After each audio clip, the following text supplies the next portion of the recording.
Caríssimos irmãos e irmãs, celebramos o 20º domingo do tempo comum do ano C. E a liturgia da palavra nos convida a viver a nossa missão profética. Somos chamados a viver conscientes da nossa missão, de seguidores e seguidoras de nosso Senhor Jesus Cristo. Somos chamados a viver como profetas e profetisas, anunciar a boa nova de Deus e denunciar as injustiças que há no mundo. E assim as leituras que nós ouvimos hoje nos convidam a viver como verdadeiros discípulos e discípulas de nosso Senhor Jesus Cristo, a vivermos o profetismo, a vivermos como verdadeiros filhos e filhas de Deus. Nós ouvimos na primeira leitura do profeta Jeremias, um dos grandes profetas do Antigo Testamento, é exemplo para todos nós. Na sua época de muita injustiça, época em que o profeta lutou contra as formas, os esquemas de opressão, ele foi muito perseguido. Na leitura de hoje, nós vimos que o profeta foi lançado, foi jogado sobre uma cisterna, como forma de calar, como forma de sufocar a verdade. Também nos nossos tempos atuais vemos realidades semelhantes. Pessoas que denunciam as injustiças, denunciam o mal, também são caladas por meio da morte, por meio da perseguição, por meio da violência. Mas o profeta é chamado a não desistir nunca, a ser um verdadeiro promotor da justiça, um verdadeiro promotor da verdade. O profeta vive a sua missão na certeza de que a sua jornada, a sua missão é mais importante do que a vida. E assim também somos chamados a viver. O profeta Jeremias não desistiu. O profeta Jeremias foi perseverante na sua caminhada, mesmo em meio às dificuldades, mesmo em meio às perseguições, ele continuou firme na sua missão. E sempre profetizando em nome de Deus, e sempre de forma contundente, de forma assertiva. Ele sempre falou a verdade e sempre profetizou muito bem. Foi fiel à missão que Deus o confiou. Somos chamados também a viver este profetismo. No Evangelho, nós ouvimos hoje, o próprio Jesus nos dá também essa certeza de que é preciso vivermos como profeta, é preciso vivermos a verdade, sem jamais pestanear. E ele que veio lançar sobre a terra o fogo que purifica, o fogo que realmente renova, o fogo do Espírito Santo de Deus. Ele que veio aqui para a terra para viver a sua missão e não veio trazer a paz de cemitério, a paz da conveniência, a paz que na verdade não tem nada de paz, aquela paz da omissão. Ele veio trazer a paz que produz a justiça, a paz que promove realmente a vida. E para promover a vida, essa paz é uma paz que deve enfrentar todas as perseguições, o ódio, toda forma de violência.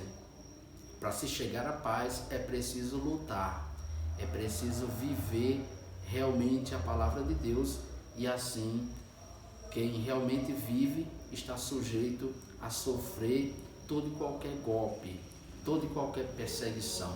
E vemos que até no meio religioso, até mesmo na igreja, nas comunidades, vemos pessoas maldosas, pessoas que perseguem, pessoas invejosas, pessoas que não contribuem com o projeto do reino de Deus e assim ficam intimidadas e assim ficam, na verdade, incomodadas com aquelas pessoas que falam a verdade, que produz realmente o amor, que vive o amor, que vive os valores cristãos. Então, há de fato muitas pessoas na igreja que vivem também essa realidade que nós vimos na primeira leitura, de perseguição, porque não estão vivendo de acordo com aquilo que nos pede Jesus, aquilo que nos aponta o reino de Deus. E assim Jesus nos diz que não veio trazer a paz, mas não é qualquer paz, é essa paz da omissão, essa paz de cemitério, essa paz de mentira. Ele é a paz, ele é o príncipe da paz. E ele veio trazer a verdadeira paz, a paz que nos conduzirá à vida eterna, porque ele é o caminho, a verdade e a vida.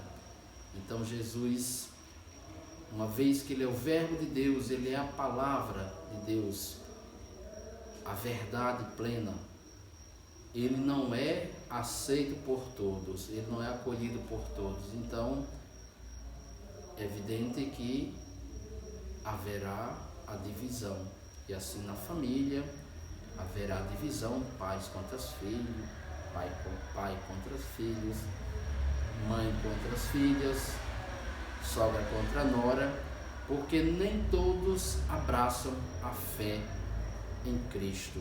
Então Jesus está falando dessa realidade, que ele veio trazer a divisão, porque nem todos o aceitam, nem todos o acolhem, e por isso a divisão se instala no mundo.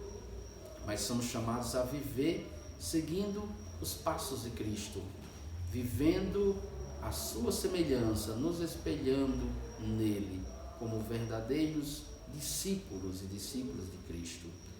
Então é preciso estar atento para que não possamos ler este evangelho ao pé da letra e acharmos que Jesus está falando da violência, está fazendo apologia, que é a defesa, fazendo apologia à violência, ao fogo, à divisão, de forma nenhuma.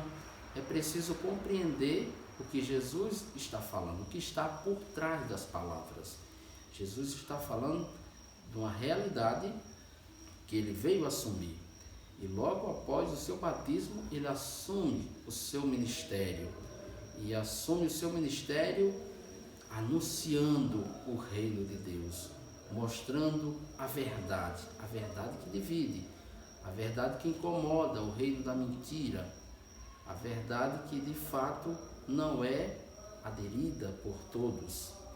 E uma vez que nem todos aderem à palavra, a divisão se instala numa comunidade, numa família, na igreja. Então somos chamados a seguir os passos de Cristo, a viver a palavra de Deus. É o que nos mostra o Evangelho. A segunda leitura, o autor sagrado que escreve a carta aos Hebreus, mostra Jesus como modelo de perseverança, modelo de fidelidade ao Pai, aquele que viveu a sua jornada aqui na terra, que abraçou a cruz e por meio da sua morte e ressurreição nos salvou. Jesus nos mostra o caminho da perseverança, o caminho da entrega à missão que Deus nos confiou. Jesus nos ensina que a palavra final não é de morte, mas a palavra final de vida, é ressurreição. E um dia chegaremos à ressurreição, à vida plena, à felicidade plena. Enquanto estamos aqui, somos chamados a viver a sua palavra, a promover a dignidade humana e lutarmos contra toda e qualquer forma de mal, lutarmos contra toda e qualquer maldade, todo e qualquer esquema mesmo que cheguemos ao sangue, porque a nossa missão é mais importante do que a nossa própria vida. Portanto, caríssimos irmãos e irmãs, a liturgia da palavra nos convida a vivermos como verdadeiros profetas, que anunciam com amor a palavra de Deus, o reino de Deus, e denuncia e luta contra todo qualquer esquema que produz o mal, que produz a violência, que produz a exploração da pessoa, imagem e semelhança de Deus. Que sejamos de fato seguidores de Cristo e que nossas palavras, que nossas ações possam de fato demonstrar na nossa realidade tudo isso. Que a palavra de Deus possa irradiar os nossos passos, que o Espírito Santo nos conduza na caminhada e sempre alimentados pelo pão eucarístico, caminhemos com vigor rumo a Jerusalém Celeste. Louvado seja nosso Senhor Jesus Cristo.